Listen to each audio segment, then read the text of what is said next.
fears.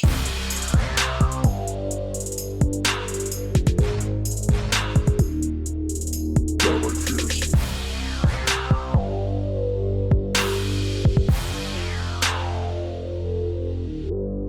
Downright fears. Take two. Hello, and welcome to another episode of Downright Fierce Gaming, the world's most nothing just happened just now, you didn't see shit podcast. My name is Josh Asensio. With me is... Andrew Kirkendall. Man, Andrew, it's my neck hurting. Have I told you about this yet? Haven't heard it. Nope. Well, this morning I woke up over 30. Oh, boy, is my neck hurting so bad. Anyways, we're a video game podcast. Hesitation on doing fierce news sounds. Go for it.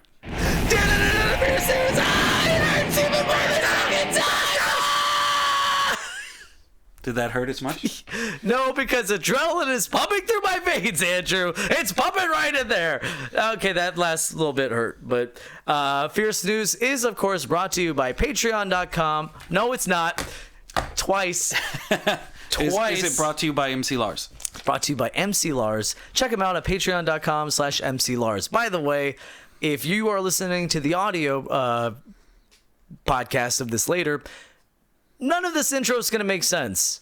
Maybe you should have watched live. Something happened. Might have gotten some behind the scenes. A little bit, peek underneath the curtains there. It was a good time.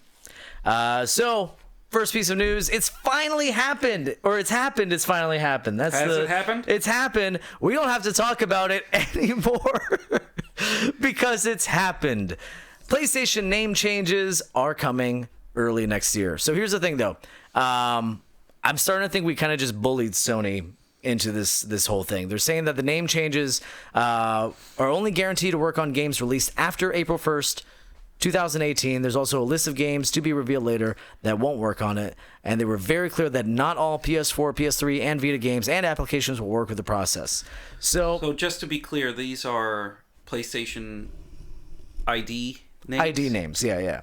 So initially I was thinking, all right, I have a feeling that it's kind of like, I mean, that's what I've been saying for the longest time. I'm saying that it's because of a committee and it has to go, up the ladder and stuff. And it's things like crossplay, how they weren't having that because it's a policy thing. And maybe because it's Sony that, they're just being dicks about it. With all these problems that, are around just name changes, I'm starting to think that they were trying to help us out. They're like, no, this is a really hard thing for us to do, and it's not even going to be worth it because you wouldn't even be able to play all the games with it. Some games it'll work, some it won't. Just leave it alone. But they can't come out and say that, so they're just like, you know what? Fuck you guys. Fine. All right. Name changes. There you go. It's not going to get old. It hurts so much. It hurts so much. And fun. I'm gonna have to keep the chat open on my phone because it's not working on the on the thing. Daniel Courtney called you a coward. I was just gonna gloss right over that. You know Courtney, right? Yeah. Okay, so for those of you who don't know, I'm not gonna he's a weird dude, a nice guy, a great guy, but a weird dude. He came up to me. I'm peeing in the bathroom at Rackham. He walks into the bathroom.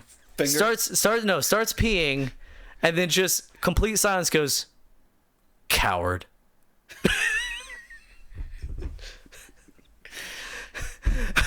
It was the most Courtney thing to ever happen ever, and I love him so much. It makes sense, yeah. All right. So I mean, okay. So yeah, we were talking earlier, definitely not on the exact same episode about this. That didn't happen.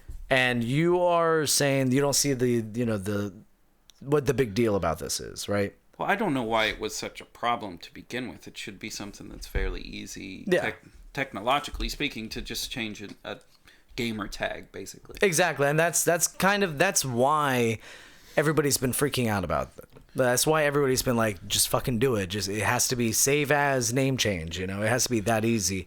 And I think we're learning now how difficult it actually was.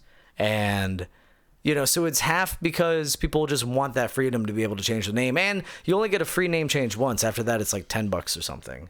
Never changed name on anything ever. Never? Why? So why bother? So that way you don't have to be Hemp Knight 420. Well, I never was Hemp Knight 420, so That's my Xbox ID.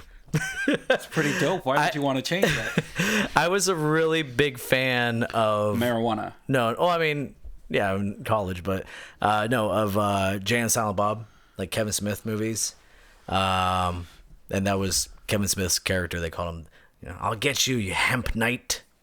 Mark Hamill said that to him. Yeah. So that's a thing. Now let's move on to the other thing. We have a happy ending to the Telltale thing. Well, it's kind of a happy ending. It's like it's a silver lining ending. Robert Kirkman, which we just Googled him and learned that he wrote. Now, did it say that he wrote the game? He wrote the original comic book series, and he was involved in the TV show. Gotcha. So Robert Kirkman, and now I guess he owns Skybound, said, "We've successfully negotiated with Telltale Games for our company Skybound to come in and see season 4 of the Telltale game to completion." So now, even more, I'm like, oh shit, official Walking Dead, hell yeah. But even better than that, even better, they say that they're going to be working with members of the original Telltale team to finish the story as accurately as possible. Hell yeah. Like, that's the best ending we could have possibly really even hoped for in a situation like this. Obviously, not everybody's getting their old jobs back, and they are doing that thing that I was suggesting, that they do it based on contracts. You don't have to bring over an employee and say, hey, we're going to, take care of you. Just say, hey, we'll contract you out to do this job, and you can still work for another company and do your thing. But we'll actually have a real ending to this game. Yeah, and it'll be closer to, well, with Robert Kirkman involved. Yeah. It'll be closer to the original ideas. Yeah, which, I mean... And it's kind of selfish that that's so important to us too. Like, a whole bunch of people have lost their jobs. That's kind of the sad thing. I guess you can also say that it's nice that at least those people will have an ending to the story that they've worked so hard on. And I said hard on. Penis.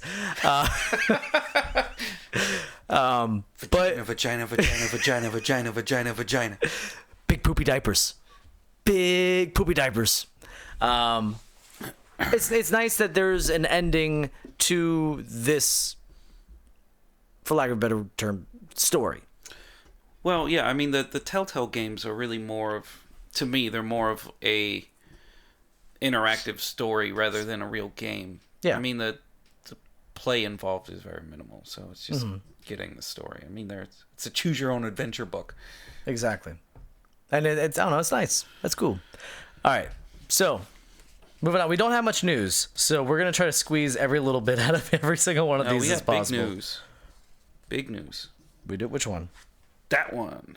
The top one? That's big fucking You read it? news. You read it? That Big was going to be the fucking news. surprise one. Because now, okay, well, you saw the first line then. Big fucking All right, news. let's just pretend you didn't see the first line. So, jokes aside, what genre is Microsoft not known for? RPGs. Wow! That's very astute. Yes. Would have nailed that anyway.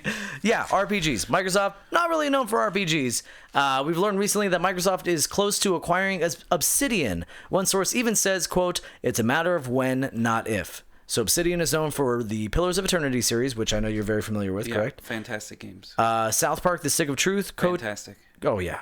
KOTOR 2. Amazing. And Fallout New Vegas. Best Fallout. Facts. Yeah, I'll give it 2. Yep. Yeah, I mean, generally speaking, if you just take all the general aspects of it, it's a better Fallout game. Other games have done better with Fallout, but not as an entire package. So Yeah, Fallout 4 is prettier, and I like the system better, but Fallout New Vegas, I would say, is a better game. Well, yeah, think about it, right? So Fallout New Vegas, there was like 12 different factions that you could join. Yeah. And all the other ones, there's like 3. And 2 of them are shit. So you don't really have a ton of choice. Dark Brotherhood, right?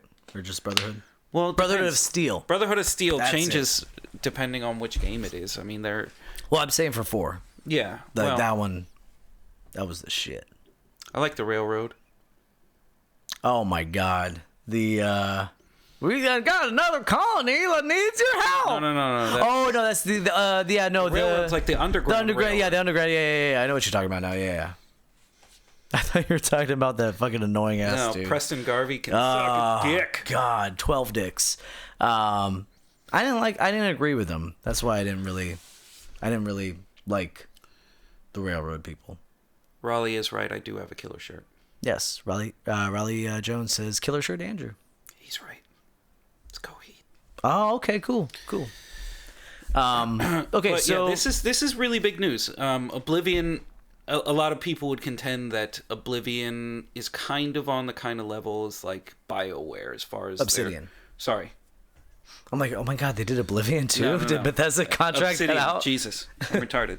No, Obsidian is kind of on the level. It's close to the level of BioWare as far as their storylines for RPGs and getting stuff done. So this going to Microsoft could be a really big thing because they can do a lot of new exclusives for the Xbox that way. And I mean, that's the big thing they're lacking, especially in the RPGs. And, we do know that Phil Spencer's been going overseas to Japan to try to schmooze them to bring over JRPGs. But still, no matter what, I feel like JRPGs will forever have their home in Sony and with the PlayStation, possibly Nintendo. But Microsoft getting this American, which I believe Obsidian is American, right? Yes. I mean, even if not, like, it could be British, it could be Canadian or whatever, it's still white. I mean, I'm not trying to say, I'm just saying, like, you hear Microsoft, you think, fucking Bill Gates. Yeah. Like you're not gonna think Microsoft gonna be like, oh, Persona 6. It's Bill Gates. It's lame ass honkies. But the fact that they're getting these amazing RPG storytellers to the Microsoft side, I feel like it makes them no longer like once this deal goes through, they're no longer irrelevant in the RPG land, because originally it's Sony and PC. If they did a new Knights of the Old Republic single player game exclusive for the Xbox, that would sell consoles. All right, so let's say they did KOTOR 3. Let's say they do People KOTOR are buying 3. Xboxes. Well, are you buying an Xbox? Yes. What if the game gets a 7? Good, not great. There's no way that happens. That's true. They made KOTOR 2, which was better than KOTOR 1. Okay. Yeah. All right. Yeah, that's true. That's not even possible. Oh my god. Let's just think about that for a second, though. How fucking amazing would that be? That would be so good. I've been waiting for that game to happen forever. Here's the thing, though. It wouldn't be exclusive to Xbox. It would be Xbox and PC, because they made that new initiative that all Xbox exclusive games will also be cross-buy on PC. Even better. Then I don't have to buy a console. You don't have to even buy a console. But people will buy a console. That is true. That is true. Because not everybody's... Consoles. Yeah. No, I agree with that 100%. But yeah, that made me a little less nervous about the future. I'm like, oh, okay, so I could still enjoy all the perks without having to buy a console. I'll tell you what they need to do is they need to bring goddamn Game Pass to PC. That needs to happen. I want to see that happen now. Like right now. Right meow? Right now. Because that is a fantastic deal. I mean, that Game Pass is almost... It is such a good deal in my mind that I've been lightly playing with the idea of getting an Xbox just for Game Pass. What is the Game Pass? So Game Pass is like $10 a month, and you get... Or maybe it's like 20. I forgot. It's at least under $20 a month, and you get every single new Xbox original exclusive... it doesn't have to be original, but every Xbox exclusive game that will ever come out. So when Sea of Thieves came out, you get that for free. Forza 4, you get that for free, including an entire freaking backlog catalog of all these games that are not even just Xbox exclusives, just whatever ones they got the licenses for.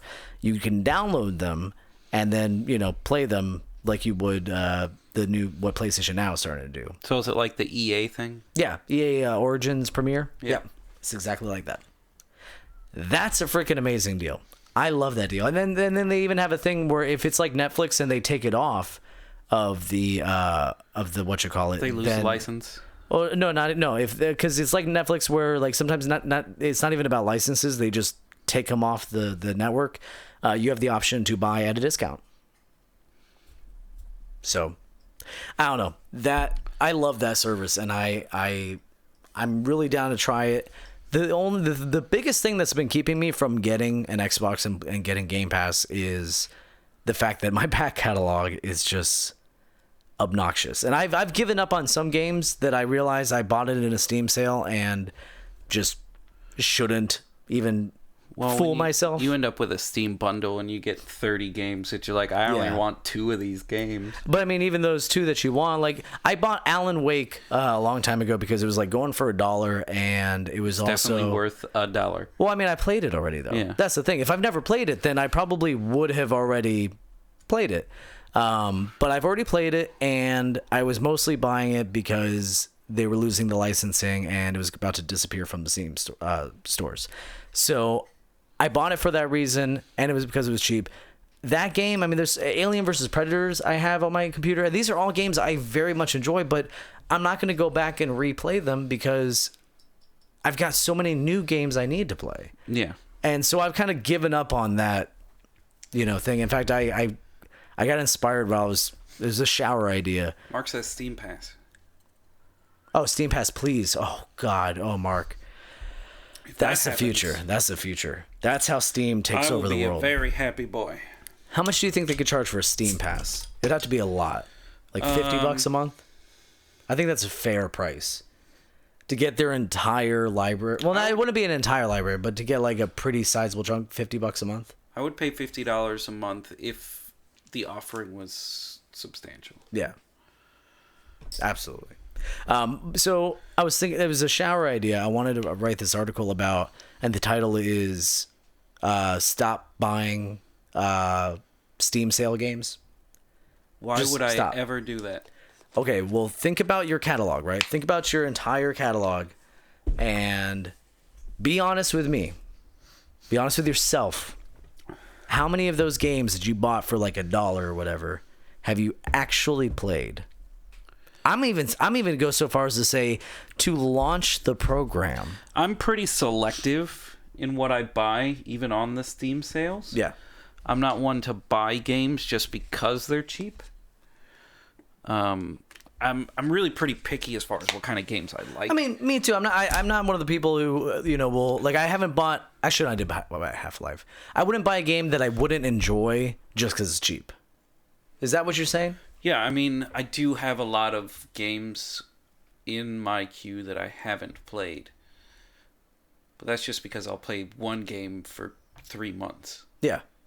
But I mean, then what happens is your back catalog gets, bigger and bigger, and then finally, you can't be playing any of these old games because Red Dead just came out. You gotta at least try it, It's supposed to be revolutionary. And I mean, I'll pull up. I'm gonna pull up my Steam right now while we're on the freaking podcast. I'm gonna pull up my Steam. God damn it, where's the damn thing? Okay, here we go. I'm gonna pull up my Steam, and I imagine yours has got to look at least somewhat like mine. All right, so we're gonna pull up. This is great. This is going so great. But I think this is interesting and at least important to talk about. I didn't even write this into the episode, but look at all those fucking games. Uh-huh. Wait, those are tools? What? Why is it saying Spanish? What? Tools? No, library games. There we go. Okay. 7 Days to Die. I played that one, sure. Yeah. Here, there it is. Alan Wake and Alan Wake's American Nightmare. Never played. 0 play time. Yeah. Stop that download. Stop that download. What else do we got? Alien vs. Predator. I played it for 13 minutes. I bought it 2 years ago. Almost 2 years ago. Amnesia Dark Descent. Okay, well, I played that one a little bit, but I didn't like it. Bully. Played for 1 minute. Castle Crashers. Well, I played that one a little bit longer, too. Dead Island. You remember the 24-hour stream? I only played it for 24 hours. I mean, but here you go. Even Dead Space. Bought that a year ago. Never played it. Dishonored. Bought it 2 years ago. Never played it. Why do you think... I mean, I have a lot of these games, but I did play them. Okay, but I mean, like...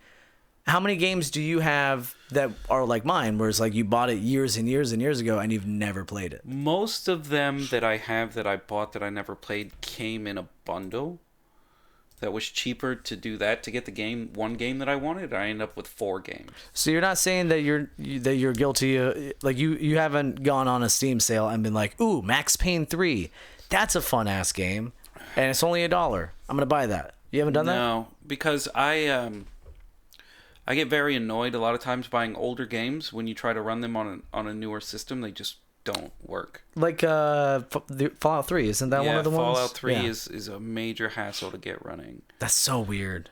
I remember hearing about that, and I didn't understand how that's even possible.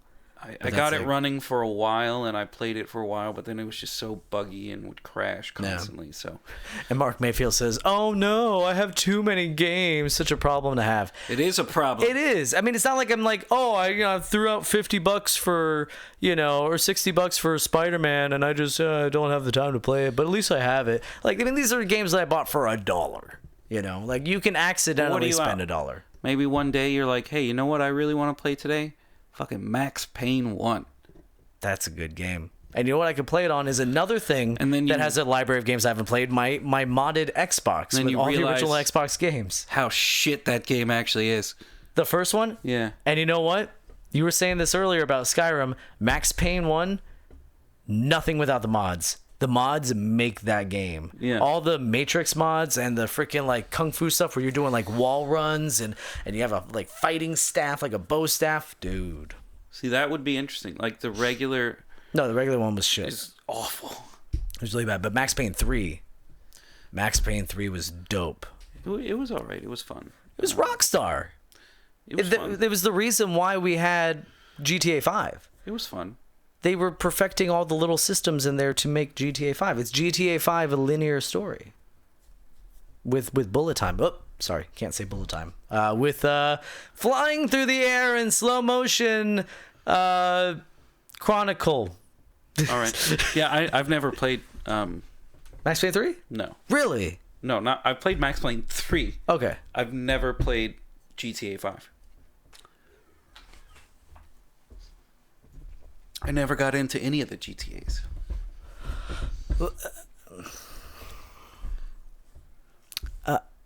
I'm very, very particular. If driving is a major part of a game, I'm fucking out. I mean, it's not. That's like my least favorite part about that game. But that was playing the original Grand Theft Autos. Yeah. Driving was a major part of those games. Do you mean 3? Like the original, like 3 and on? Okay. Yeah. Driving is a big part of the games. Yeah. And I hate driving in video games. It's always terrible. Oh my god. And I'm just like, You've never even given it a shot? No. Really? Yeah. All right, I know what I'm getting you for Christmas or your birthday or something. Jesus, you got to try it at least. Nah. Oh my god, you're missing out. And Mark Mayfield says it perfectly. GTA 5 for the story is worth it. It is. I mean, driving is my least favorite part of Grand Theft Auto games, which is weird because yeah, you're right. That is a lot of it. But the story, the gunplay is fun. And yeah, Mark's saying, yeah, you don't need to drive that much in that one. I do a lot of fast traveling in those games. Yeah, I hate driving in any game. It's always terrible. Damn, that's crazy. That's I think driving games are the stupidest games in the world. Well, except for Burnout. All of them. No, Burnout. Takedown. Or Revenge. Burnout Revenge. That's a good game. No, it's okay. It's a good game. No, you're all right. It's a good game. It's a really good game. Trust me, it's a good game. It's a really, really good game. It's garbage. It's such a good game. It's okay to be wrong. It's a really good game. Yeah. Okay, so let's move on to... well, we've completely moved past the Microsoft thing, so... this transition isn't going to make sense, but I'm still going to say it. Speaking of Microsoft staying relevant, they've recently announced a global game streaming service currently called Project xCloud. The beta will be coming out next year. The service will allow you to stream games to any screen. Project xCloud will also allow developers to, quote, deploy and dramatically scale access to their games across all devices on Project xCloud with no additional work. Question. Yeah. When they say any screen, does that include your phone? And your fridge, I bet. Yeah, your phone, and then they even showed that as one of the examples that you can connect with this device an Xbox 360 controller or an Xbox One controller, pair it up with your phone using like something, Bluetooth, and like it holds, there's like a little holder for your phone. It's like this like all-in-one device, and you could just play right over your phone. That would be dope. It would be dope. So yeah, the biggest concern right now is the latency. I mean, that's the issue with PlayStation Now and any other streaming service that currently exists. According to the team working on it, they will solve these issues using, quote, advances in networking topology and video encoding and decoding, and other vague technological terms. So they say that currently the test experience is running at 10 megabits per second. Now, this is a job for Scribe. Scribe, 10 megabits per second. Is that good or bad? Is that... For latency. For latency. Sorry, yeah, for latency. Is that good? I don't know. But, okay, so I was saying this earlier, I would assume that they wouldn't say that if it wasn't good. Why would you be like... I would assume that they're not going to say something that's not like, hey, check out what we can do. Yeah. If somebody can look at that and be like, that's kind of shit, yeah, they're not going to tell you. Yeah. So, I mean, it's like, oh, yeah, our internet speeds are in like the hundreds of kilobytes per second. It's like, we got a 28.8 over here, son. Yeah. What up, Aaron?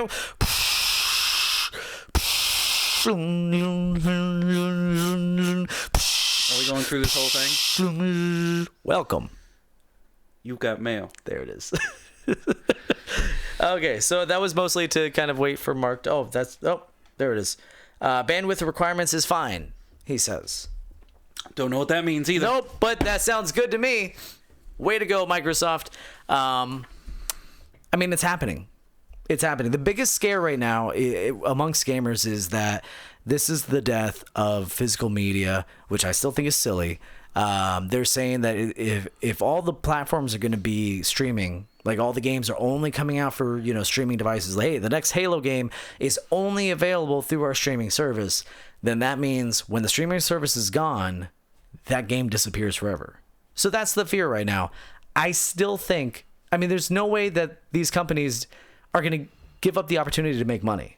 Yeah, they can try to force you to do the streaming service, but there's going to be enough people out there who are like, no, I don't have that fast. Well, I don't think it'll replace things like Steam or things where you can download full games and play them if you want to, especially for the first-person shooters.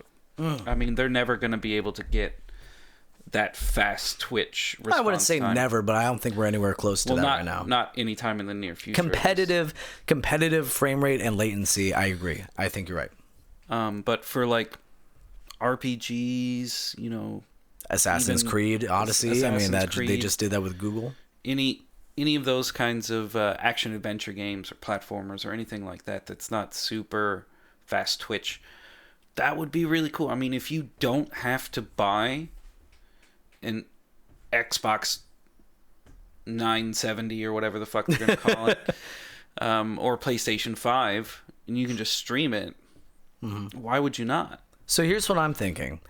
Imagine if, I think this is the best, this is at least going to be the next step. It's not just, I mean, and this is looking more likely with Xbox instead of Sony. You have two options. You can, I think I said this one before, but regardless, you have two options. You can pay $300 or however much the new console price is, $400, and you get the Xbox 2X or whatever.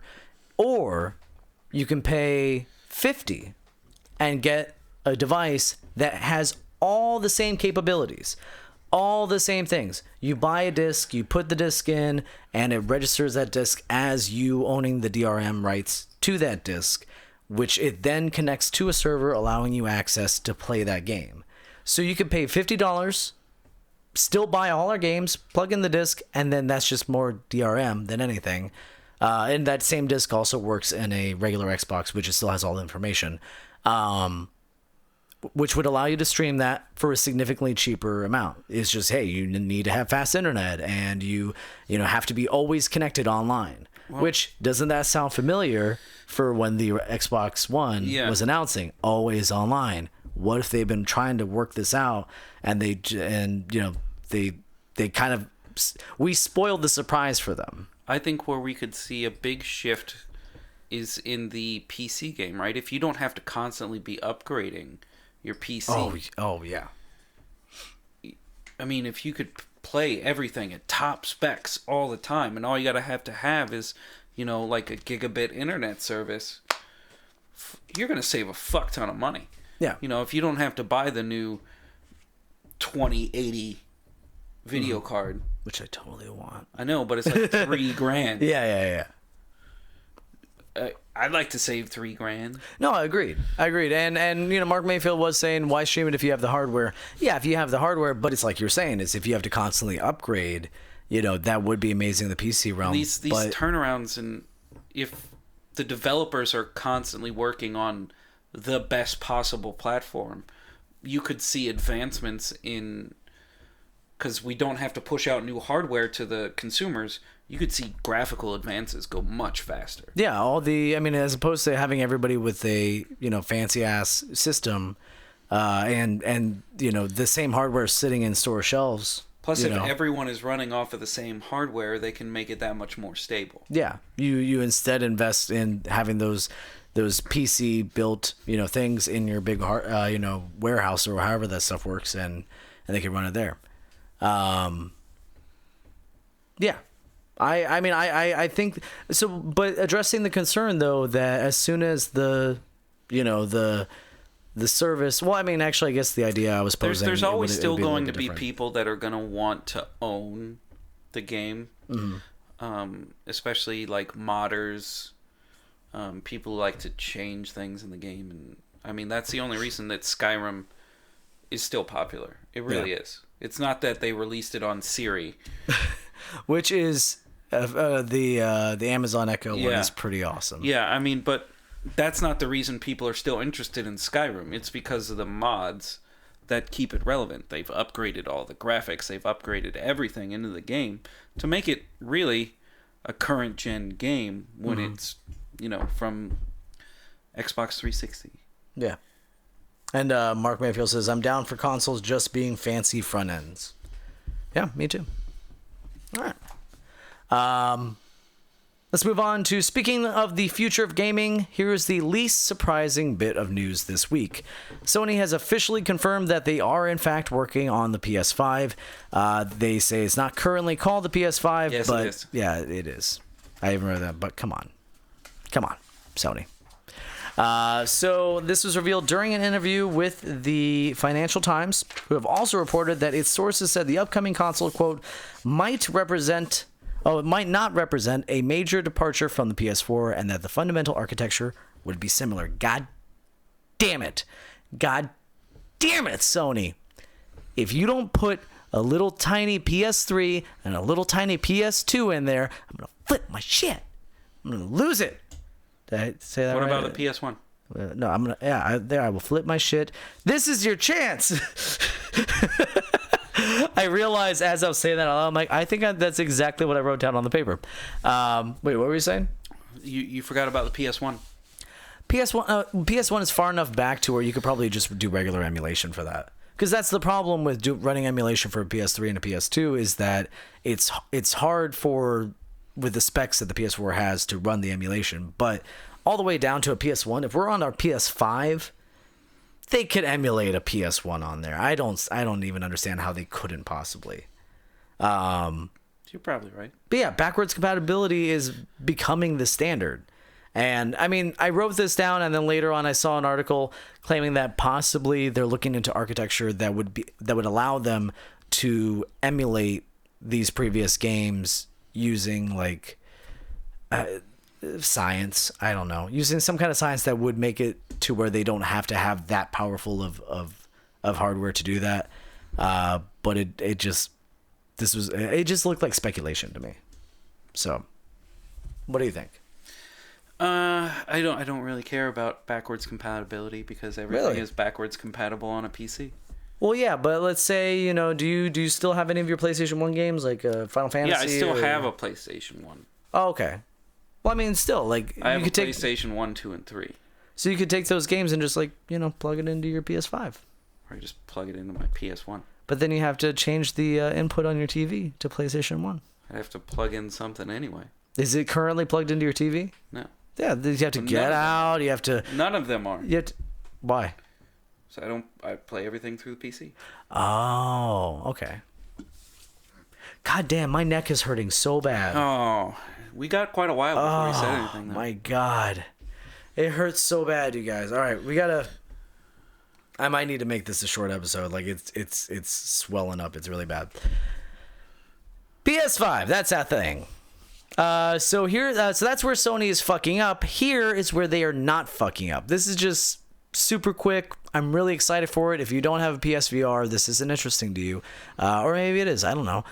Borderlands 2 VR has been announced for PSVR, and it is coming out December 14th, 2018 for $50. Will it have the DLC? I believe so. Sweet. I believe it comes with all the DLC. And I'm just going to speculate real quick. I have a feeling that their original plan was this was going to be announced at PSX, but this is also another piece of news that wasn't worth, having the convention just for that. And so they just kind of like, hey, news people, it's happening. Report.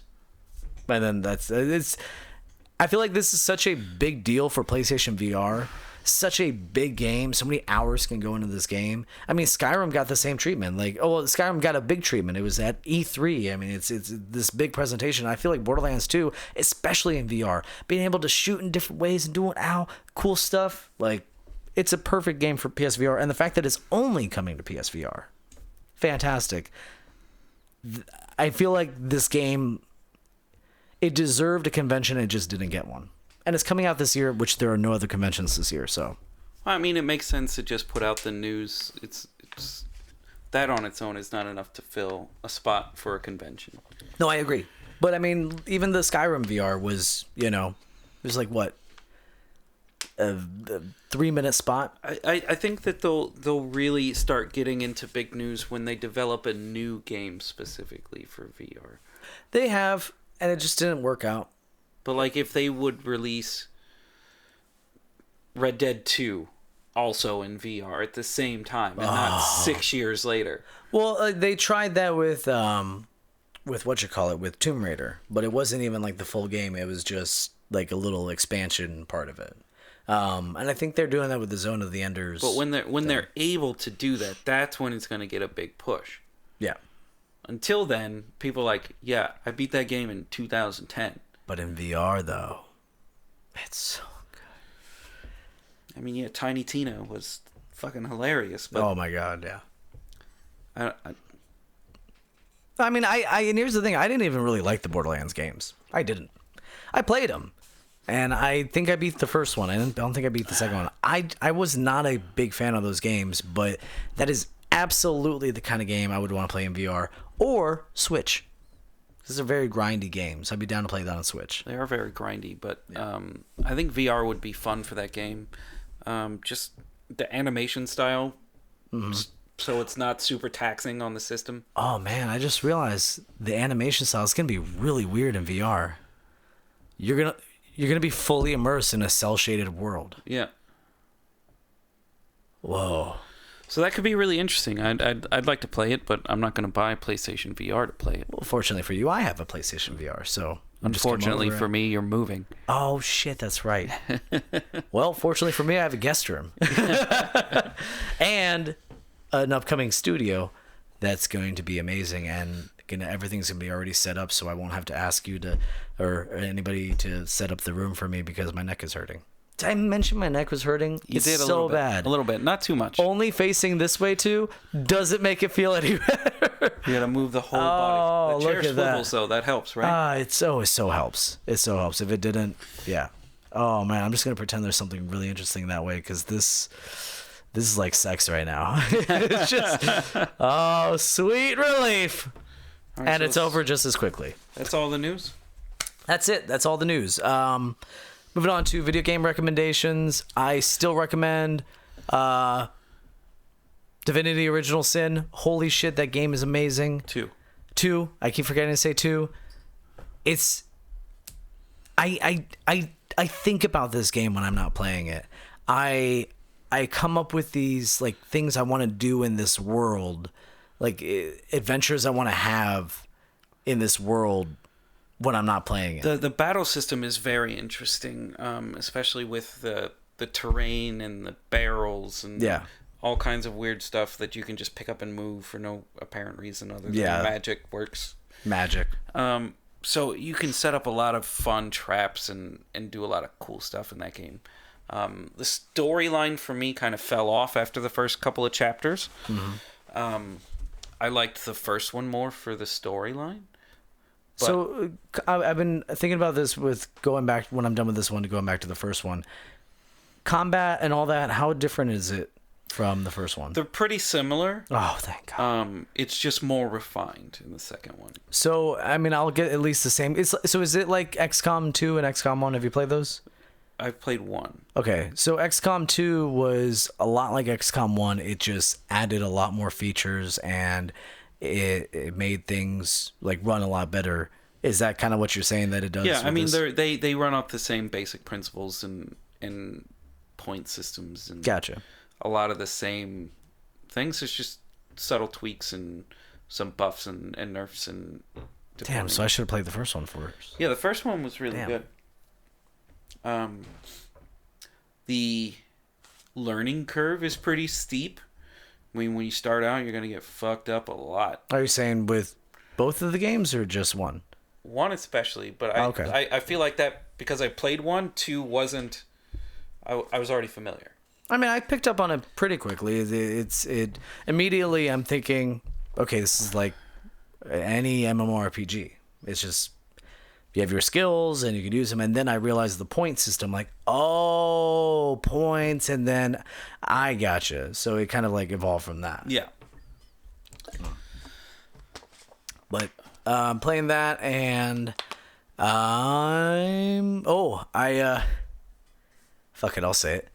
I got a Starlink a little bit earlier than everybody else because of my special Switch. But it needs me to update it to play it, so I haven't been able to play it because I can't update my Switch. Bummer. But that was the thing. And I got Mario Party. I'm pretty excited to play that. That's fun. I don't know. I haven't played it yet. And I think that's... Oh, I downloaded this game because I heard it was like it got awarded the best horror game of like 2017, I guess. Stories Untold. Have you heard of this one? No. So it's, you remember those old text-based adventures on PC and stuff, like Pick Up the Light or whatever? Yeah. It's 4 of those, but it's a horror game where you're watching the screen in the room where your character is playing this. So it's first person, but you're like, you can see the screen and like a lamp and like the keyboard and stuff. So you're typing and you're basically looking at a screen in a screen. And things start happening in the room around you while like you're playing this game. So like one of the things I saw in the trailer was, the screen suddenly goes black and it goes, he's right behind you or something. Something happened on the screen. I feel like horror games should only be done in VR at this point. I'm telling you, I know we had this conversation before. Like one time before I leave, you're coming over, and I'm gonna put you in VR in a horror game, and you're gonna poop. You're gonna poop, so wear a diaper, because you're gonna go poop. I doubt it. I'm telling you, it's scary shit. What have you been playing that you would recommend? I have been playing Pathfinder Kingmaker a lot. It is a Pathfinder system, so it's kind of like Dungeons and Dragons, but on the Pathfinder scale, or system, I guess, the tabletop version. It is really difficult. I basically had to start 7 different characters at this point because I fucked up the build somewhere and just getting crushed, so I'm like, fuck it, I'm starting over. Yeah. I've done that 7 times. Jesus. But now I'm wrecking shit. So I looked up the trailer on this because we were talking about this the other day, and not the trailer. Sorry, I looked up the review, and yeah, it was saying how difficult the game was. But when I was watching gameplay, it looked like a less refined Divinity Original Sin 2. So I would think of it as a more updated Baldur's Gate. Okay. I never played that one, though. I know, that's a big, like... Icewind Dale. Fire... Wall... So shop. It's definitely... What are we playing? I don't know. It's definitely a very D&D heavy pen and paper rules. And I like that. Everything is based off of dice rolls. I like that. The story is fun.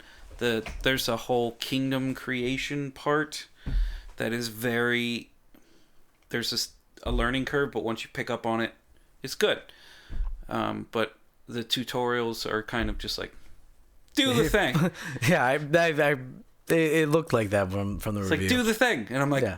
well, fucking how? Like, there's no button.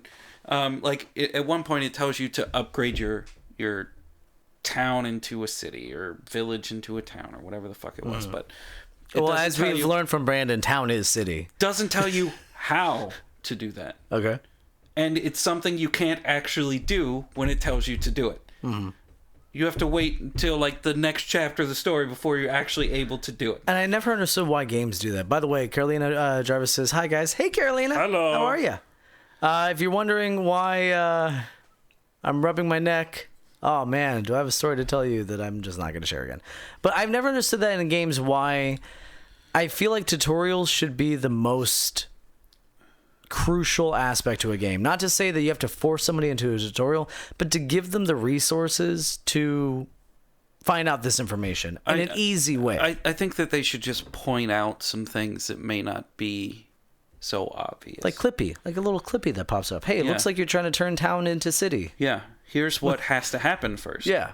Not just, do this thing. Well, do it, dummy. Come on. Do it, pussy.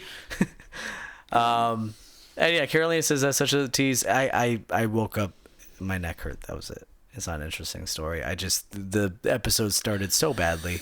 This is actually take 2. Anyways. No, it's not. No, it's not. Nothing happened. Shut up. You shut up. Yeah.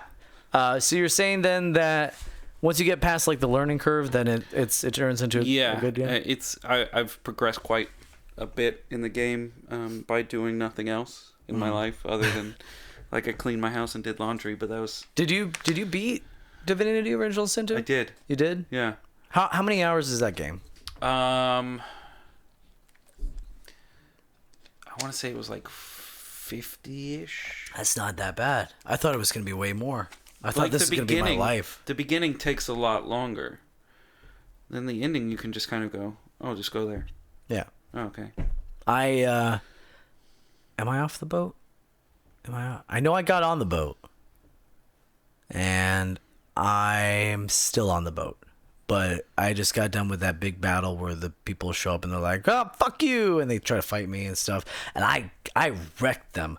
Oh my god, I fucked them up so good. I'm so good at this game, you guys. Oh my god, it's like nobody does this game better than me. It's so good. It's so good. All right, we gotta move on though. To video games. Oh! Shit. God damn it.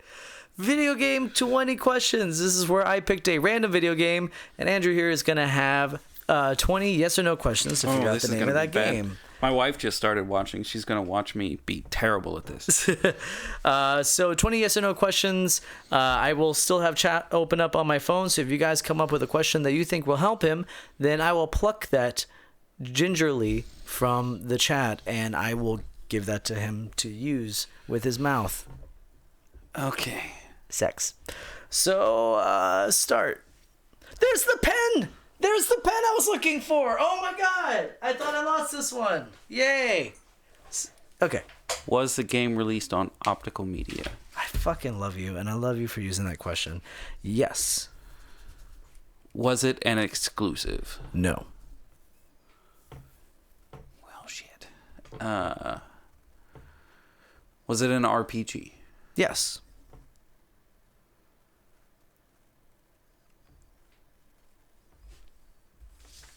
Does it take place on Earth? Yes.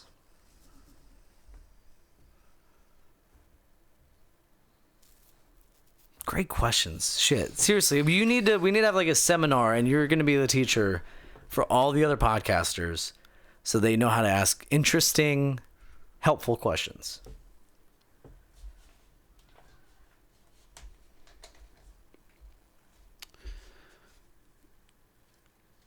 Does it involve shooting?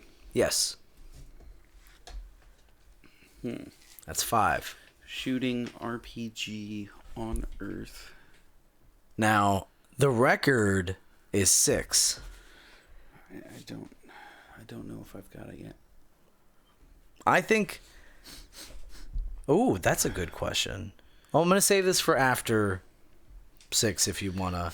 Because I'll let you ask like one question, and then if you can guess it with that, then you're the new record holder, and Brian Kizmetsky would be very upset, but it'll still be impressive. But if you don't get it with that one, this is a good question we have from Kristen Donnie. Okay, so it's a RPG on Earth. Shooting is involved. Is it turn-based? That's exactly... Oh, you still have the thing up, the chat. You got to make chat go away.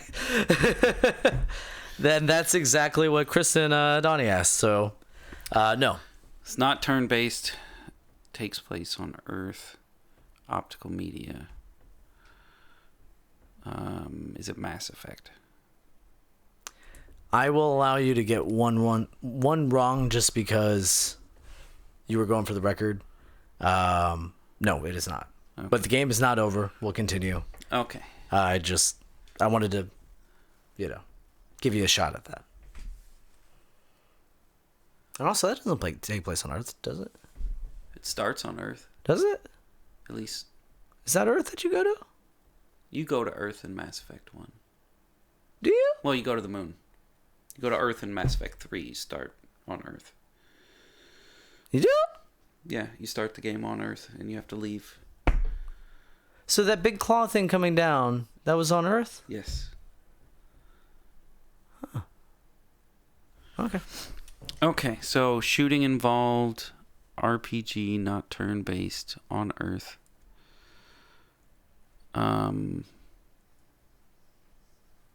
Is it a Square Enix game? No. Is it a BioWare game? No.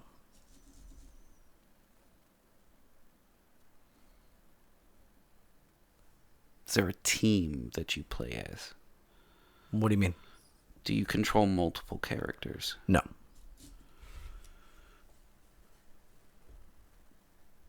You know, this always happens too. I'm looking at our numbers, and our numbers always shoot up at the end.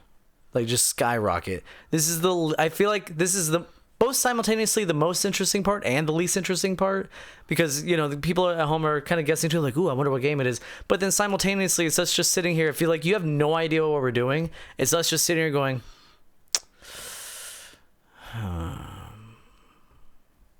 Is it Fallout? well, you only get one more guess. Fallout world. In the Fallout world. Because there's a lot of Fallout games. Is it in the Fallout line? Does this take place in the Persona universe? All right, let me change this to No, don't change it. Yes. Yes. But you have to get the game right the first time, so yes, there are many different Fallout games. Are you looking for your father? I forgot. I totally forgot. Does it take place in Washington, D.C.? Ah, shit. I don't remember. Oh, my God.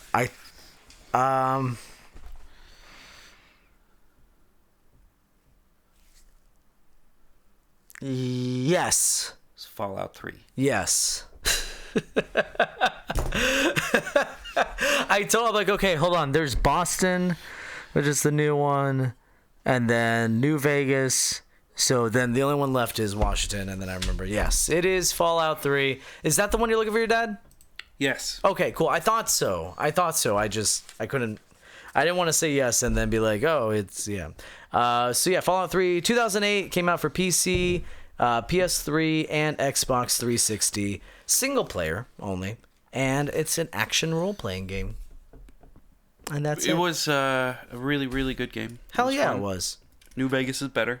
I was actually listening to a podcast where they were talking about they remember the first time that the creator, I forgot his name, brought the game to IGN and went through the entire first part of that game, where spoilers for a 15-year-old game, where you have the option to nuke the city, and he chooses to. Oh nuke the when city. You blow up Megaton, that's.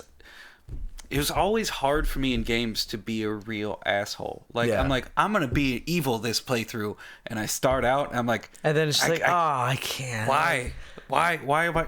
That's just. But blowing up Megaton, I did it once, and then I was like, I gotta reload this save because it's too. Well, no, hold on. Too fucked up. So it's fucked up, but at the same time, I feel like a lot of games, they just if you're good, then they reward you for being good, and if you're bad, you for being bad in Fallout 3 too. That's the thing. So I'm not saying other games. Like in other games, it could be like, you can either save this, bus of nuns falling off a cliff, and everybody will love you and say thank you, or you could let them die, or even blow up the thing yourself. And it's like, but why would I do that? That's so evil. And then people just want to be evil. But this game, it's not just, oh, you blow up the city because that's fun. You blow up the city because you're contracted to, and you get a pretty fucking awesome perk. Yeah. You get a pie in the sky fucking, apartment, and lots of money, and really fun contracts and missions to do. It's actually you actually a lot of times end up, to make the good choice, you get worse rewards. Yeah. So that was an interesting take on it, but I mean, it was a lot of fun. But I still couldn't. I was like, I'll suck. My character will suck a little bit longer. But yeah, I can't blow up this whole town. No, the first time I did it, I didn't blow it up. The first time. And then I went back to play it years later. I'm like, you know what? I wonder what's going to happen. I didn't even know that you could.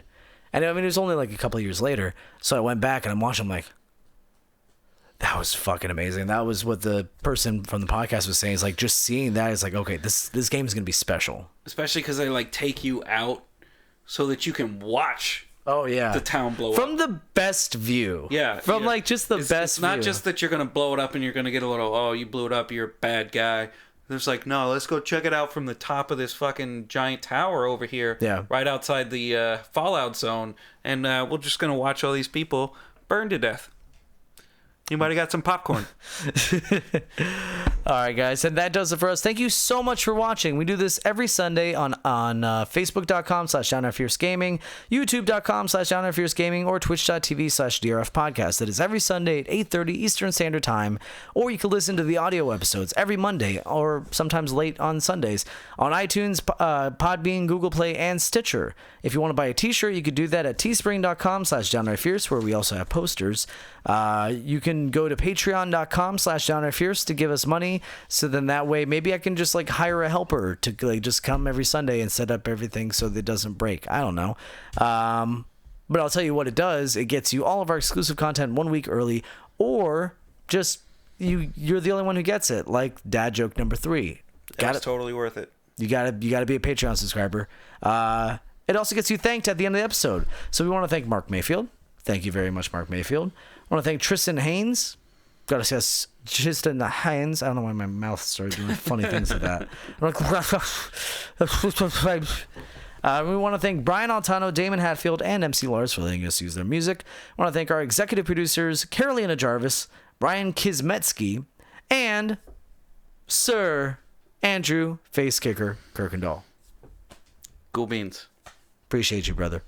And thanks for coming on. I really enjoy when we get to, because I feel like we have similar but then still different enough opinions about stuff to really bounce off of each other. It's good stuff.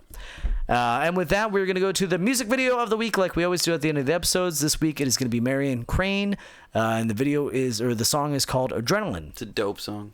It is, and I like the video too. It's good. So enjoy.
no fun to self-destruct.